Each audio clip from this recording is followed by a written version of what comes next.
तो एपिसोड की स्टार्टिंग में दिखाया जाता है कि डोरा बोल रही होती है, यह कैट हमारे साथ रहेगी। तभी प्लांट स्पिरिट बोलता है, इस कैट ने यहाँ पर काफ़ी ज़्यादा तबाही मचाई है, तो तुम लोग चुपचाप उसे हमारे हवाले कर दो। तभी आजी बोलता है, म्याऊ अभी यहाँ पर काफ़ी ज़्यादा घायल है और जब तक यह ठीक नहीं हो जाती तब तक इसे मैं अपने पास रखूँगा। यह सुनकर प्लांट स्पिरिट को काफ़ी ज़्यादा गुस्सा आता है और अब वह गुस्से में आजी की ओर आगे बढ़ता है। तभी बीच में डोरा आ जाती है और बोलती है कि तुम्हें शांत रहने की ज़रूरत है और अभी यहाँ पर तुम्हारी वह हालत नहीं है जो तुम हमसे यहाँ पर फाइट कर पाओ, और वैसे भी मैं किसी इंजर्ड अपोनेंट पर अटैक करना नहीं चाहती हूँ। यह सुनकर प्लांट स्पिरिट कुछ नहीं बोल पाता है।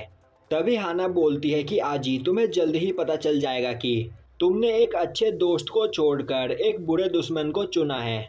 और अब हाना वहाँ से चली जाती है। अब दिखाया जाता है कि रात में अपने घर पर बैठा आजी न्यूज़ देख रहा होता है, जिस पर बताया जा रहा होता है कि जू से भागे गए सभी जानवरों को अब पकड़ लिया गया है। वहीं पर आजी के बगल में कैट गर्ल भी बैठी होती है। तभी आजी बोलता है कि अब मुझे समझ में आ रहा है कि इस जगह पर इंसानों के अलावा जानवर भी समनर्स हो सकते हैं। जिस पर कैट गर्ल उसे बताती है कि समनर्स की हिस्ट्री में आज तक कई सारे जानवर भी समनर्स हुए हैं, यहाँ तक कि एक कॉकरोच भी। और जानवरों की हिस्ट्री के आज तक के सबसे पावरफुल समनर्स एक मैमथ और एक कछुआ थे, पर उनसे भी कूल एक पर्सन है। और यह बोलते बोलते कैट गर्ल वहीं पर रुक जाती है और अब वह आजी को अपने भाई के बारे में बताती है और बोलती है कि वह किस तरह अपने भाई का पीछा करते हुए इस जगह पर पहुंच गई और फिर उसे यहाँ पर आजी मिला जब वह काफ़ी ज़्यादा घायल थी। तब आजी ने उसका ध्यान रखा और उस टाइम पर वह अपनी समनिंग पावर का भी यूज़ नहीं कर सकती थी। पर उसे यहाँ पर यह बात समझ में नहीं आ रही है कि उसका भाई आखिर उसे इग्नोर क्यों कर रहा है। और यहाँ पर म्याऊ ने यह सब कुछ इसीलिए किया क्योंकि वह अपने भाई का अटेंशन पाना चाहती थी। तभी आजी बोलता है, पर तुमने यहाँ पर काफ़ी ज़्यादा तबाही मचाई है। यह सुनकर कैटगर्ल वहाँ पर रोने लगती है, जिस पर आजी उसे शांत करता है। वहीं खिड़की के पास बैठा एक कौवा उन सभी को देख रहा होता है। और अब हमें आजी के घर के ऊपर कैटगर्ल के भाई को दिखाया जाता है। अब दिखाया जाता है कि अगले दिन डोरा और म्याऊ बैठे वीडियो गेम खेल रहे होते हैं। तभी उनका डोरबेल बजता है, जो सुनकर आजी दरवाज़ा खोलने के लिए जाता है और अब वह देखता है कि वहाँ पर काफ़ी अजीब आदमी खड़े होते हैं। आजी पूछता है कि आखिर तुम कौन हो। तभी वह सभी एक साथ बोलते हैं कि आजी को उनके साथ चलना होगा। उन्हें ऑर्डर मिला है कि वह आजी को अपने साथ लेकर आए और हाना ने यहाँ पर उन्हें डिनर के लिए इनवाइट किया है। यह सुनकर आजी उन्हें मना करने की कोशिश करता है। तभी वह सभी लोग वहाँ पर कई सारे वेपन्स निकाल लेते हैं और अब वह आजी के साथ डोरा और म्याऊ को भी पकड़कर अपने साथ ले जाने लगते हैं। अब वह सभी लोग हाना के घर पर पहुँचते हैं, जहाँ पर हाना अपने प्लांट स्पिरिट के साथ खड़ी होकर उनका इंतजार कर रही होती है। अब वहाँ पर डोरा, म्याऊ और वह प्लांट स्पिरिट एक दूसरे के सामने आते ही फाइट करना स्टार्ट कर देते हैं। तभी हाना उन्हें अपने साथ चलने के लिए बोलती है। प्लांट स्पिरिट बोलता है कि उन सभी का यहाँ पर मास्टर इंतजार कर रहे हैं। अब वह सभी लोग हाना के गार्डन से गुजरते हैं, जो कि काफ़ी ज़्यादा बड़ा होता है। वहीं पर वह सभी लोग कई सारे स्पिरिट्स को देखते हैं, जो कि हाना के घर पे सीसीटीवी कैमरे का काम करते हैं, माली का काम करते हैं और शेफ का भी काम करते हैं। अब यह देखकर डोरा सोचने लगती है कि आखिर इस जगह पर कितने समनर्स हैं जिनके पास इतनी सारी स्पिरिट्स हैं। तभी प्लांट स्पिरिट बोलता है, बस एक। यह सभी स्पिरिट उनके मास्टर के हैं, जो सुनकर आजी और डोरा काफ़ी ज़्यादा हैरान हो जाते हैं। तभी हाना बोलती है कि अब उन्हें मास्टर से मिलने चलना चाहिए। वहीं पर वह कौवा अभी भी आजी और म्याऊ पर नज़र रखे होता है। अब आजी हाना के घर के अंदर जाता है, जो कि काफ़ी ज़्यादा बड़ा होता है। वहीं पर उनके घर के बीचों बीच एक काफ़ी बड़ी स्टैचू रखी होती है, जिसे देखकर डोरा बोलने लगती है कि तुम लोग सच में काफ़ी ज़्यादा अमीर हो। तभी प्लांट स्पिरिट बोलता है कि वह हमारी गॉडेस है और यही हमारी फैमिली की फर्स्ट लीडर हुआ करती थी। अब वह सभी लोग आगे बढ़ते हैं। तभी आजी को कोई पीछे से आवाज़ देता है। अब आजी पीछे मुड़कर देखता है तो उसे लगता है जैसे वह स्टैचू उसे बुला रही हो। अब उस स्टैचू की ओर देखते ही आजी एक अलग ही दुनिया में पहुंच जाता है, जहां पर एक काफ़ी बड़े पेड़ के नीचे खड़ी एक लेडी उसे बुला रही होती है। अब आजी उस लेडी का चेहरा देखकर काफ़ी ज़्यादा हैरान होता है और उसकी ओर आगे बढ़ने की कोशिश करता है। तभी प्रेजेंट टाइम में डोरा उसे आगे जाने से रोक देती है, जिससे आजी होश में आ जाता है। तभी प्लांट स्पिरिट बोलता है, आजी दिन में सपने देखना बंद करो, मास्टर हमारा इंतजार कर रहे होंगे। अब वह सभी लोग मास्टर के पास पहुंचते हैं और अब उन्हें देखकर मास्टर उन सभी को वेलकम करता है और बोलता है कि मेरा नाम हार्लान है। अब प्लांट स्पिरिट आगे बढ़कर आजी का उनसे इंट्रोडक्शन करवाता है और बोलता है कि यह हमारे ब्लैक रोज फैमिली के हेड है। अब मास्टर को देखकर डोरा बोलती है कि यह तो मुझे बस एक ऑर्डिनरी ओल्ड मैन लग रहा है। और तभी मास्टर उन सभी को वहां पर खाने के लिए बैठने को बोलता है और तभी मास्टर की ऑरा को देखकर वहां पर सभी लोग काफ़ी ज़्यादा डर जाते हैं। तभी मास्टर बोलता है, मुझे माफ़ कर दो, मैंने तुम लोगों को यहाँ पर अचानक ही बुला लिया क्योंकि हम यहाँ पर और ज़्यादा टाइम वेस्ट नहीं कर सकते थे, क्योंकि मैं तुम्हें एक काफ़ी इम्पोर्टेंट बात बताना चाहता हूँ।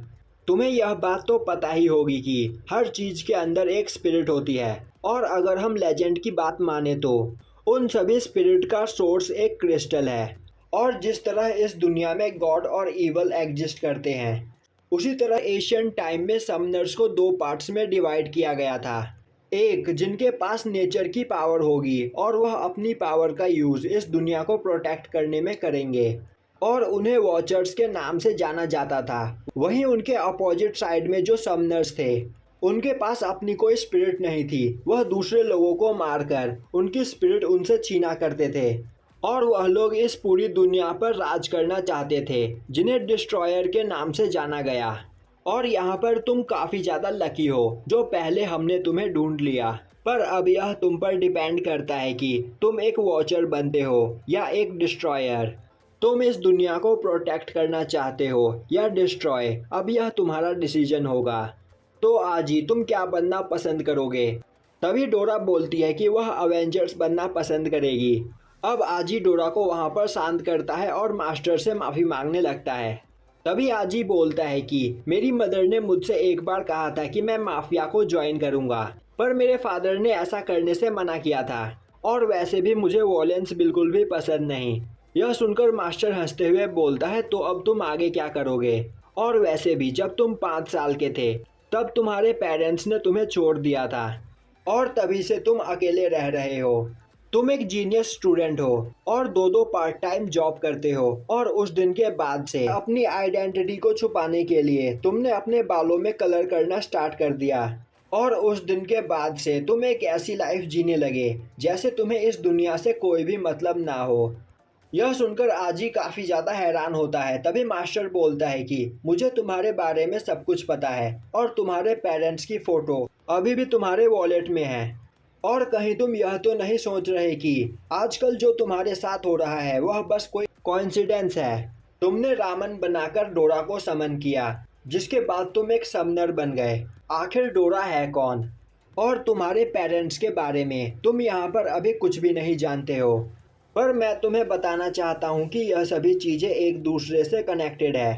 तभी डोरा बोलती है, ओल्ड मैन तुम सच में काफ़ी ज़्यादा अमेजिंग हो, पर मुझे तुम्हारी किसी भी बात पर यकीन नहीं। और अब वह आजी का वॉलेट निकालकर उसमें आजी के पेरेंट्स की फ़ोटो को ढूंढने लगती है और तभी उसे सच में वहाँ पर एक फ़ोटो मिलती है जिसमें आजी के बाल का कलर अलग होता है।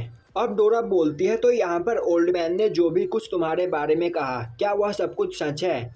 आजी हाँ में जवाब देता है। तभी मास्टर बोलता है, और म्याओ तुम यहाँ तक अपने भाई को ढूंढते हुए आई हो, पर मैं तुम्हें यह बताना चाहता हूँ कि अब तुम्हारा भाई एक मोस्ट वांटेड क्रिमिनल है और उसने डिस्ट्रॉयर्स को ज्वाइन कर लिया है और अब वही उसकी किस्मत है। यह सुनकर अब वहाँ पर आजी, डोरा और म्याओ के होश उड़ चुके होते हैं। यह देखकर मास्टर उनसे माफ़ी मांगता है और बोलता है कि मुझे तुम्हें यह बात ऐसे ही नहीं बतानी चाहिए थी, पर अब मैं चाहता हूँ कि तुम सभी लोग यहाँ पर हमारे ब्लैक रोज फैमिली में ही कुछ दिनों तक रहो, क्योंकि मैं तुम्हें और भी कुछ काफ़ी इम्पोर्टेंट बताना चाहता हूँ समनर्स के बारे में और तुम्हारे बैकग्राउंड के बारे में। और यहाँ पर तुम्हारे दिमाग में जो भी सवाल चल रहे हैं उन सभी का जवाब मेरे पास है। तभी डोरा बोलती है, पर आज ही कल तो तुम्हें स्कूल जाना है ना? यह सुनते ही मास्टर हंसने लगता है और बोलता है कि तुम्हारे पास मेरी परमिशन है, वैसे भी तुम्हारे स्कूल का प्रिंसिपल मैं ही हूँ। अब वहाँ पर आजी यह सब सुनकर काफ़ी ज़्यादा परेशान हो चुका होता है, जिसके बाद वह सभी लोग वहाँ पर खाना खाते हैं। अब वहाँ पर डोरा को देखकर मास्टर बोलने लगते हैं कि डोरा, मैंने जैसा तुम्हारे बारे में सुना था तुम बिल्कुल वैसी ही हो, पर मैं सोच रहा हूँ कि आखिर तुम किस टाइप की एलिमेंट हो। डोरा बोलती है यह बात उसे भी नहीं पता। तभी मास्टर बोलता है कि मैंने सुना है कि तुम अपने ओरिजिनल फॉर्म में काफ़ी ज़्यादा सुंदर लगती हो। यह सुनते ही डोरा बोलती है वैसे मास्टर भी काफ़ी ज़्यादा हैंडसम है। और तभी वहाँ पर मास्टर को कुछ फील होता है और उसी वक्त वहाँ पर उनके छत को तोड़ता हुआ कोई उनके घर में आ जाता है। तभी मास्टर उसे पंच करके दूर फेंक देता है, पर वह कोई चीज़ नहीं बल्कि एक पर्सन होता है जो कि डिस्ट्रॉयर ग्रुप का मेंबर है। अब मास्टर बोलता है ब्लड मून, वह कौवे और काफ़ी खतरनाक स्पिरिट पावर। मुझे लग ही रहा था कि यहाँ पर कुछ गड़बड़ है, पर हमारी पिछली फाइट में तुम्हारी हालत काफ़ी ज़्यादा ख़राब हो गई थी, तो क्या तुम यहाँ पर दोबारा मुझे चैलेंज करने के लिए आए हो? पिछली बार तुम बचकर भाग गए थे, पर आज मैं तुम्हें जिंदा नहीं छोड़ूंगा। और यह बोलकर मास्टर उस पर अटैक कर देता है और अब वहाँ पर मास्टर और उस पर्सन की फाइट स्टार्ट हो जाती है। वही मास्टर कई सारे एलिमेंट्स की पावर का यूज़ करते हुए उस पर्सन की हालत ख़राब कर देता है, पर वह डिस्ट्रॉयर भी काफ़ी ज़्यादा खतरनाक होता है और वह अपने एक ही अटैक में उस पूरे घर को डिस्ट्रॉय कर देता है। तभी मास्टर बोलता है अब यह जगह सेफ नहीं रही, तो तुम लोगों को यहाँ से भागना चाहिए। आजी बोलता है पर आपको भी हमारे साथ चलना चाहिए। तभी हाना बोलती है कि ग्रैंडफादर को यहाँ पर किसी के मदद की कोई ज़रूरत नहीं। तभी मास्टर बोलता है हाना, मुझसे प्रॉमिस करो कि तुम आजी को सेफ रखोगी। और तभी वह डिस्ट्रॉयर मास्टर पर अटैक कर देता है, पर तभी मास्टर आजी, हाना और बाकी सबको उस घर से बाहर फेंक देते हैं। और अब वहाँ पर हाना अपनी पावर का यूज़ करते हुए उन सभी को नीचे गिरने से बचाती है। और तभी वह सभी लोग देखते हैं कि उनका गार्डन पूरी तरीके से डिस्ट्रॉय हो चुका होता है।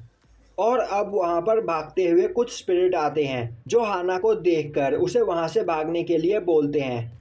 और तभी उन सभी स्पिरिट के ऊपर पीछे से एक लड़की अटैक करके उन्हें मार देती है।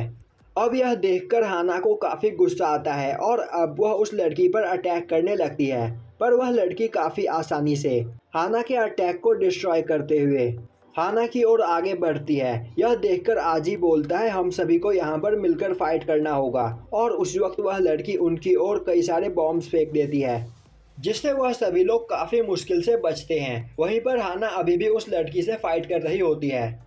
और तभी म्याओ वहाँ पर अपने भाई को देखती है जो वहाँ के बॉडीगार्ड स्पिरिट्स पर अटैक करके उन्हें मार रहा होता है। और तभी एक फायर स्पिरिट उस पर अटैक कर देता है, जिसके अटैक से बचते हुए वह उस फायर स्पिरिट के पास जाकर उसे भी वहाँ पर मार देता है।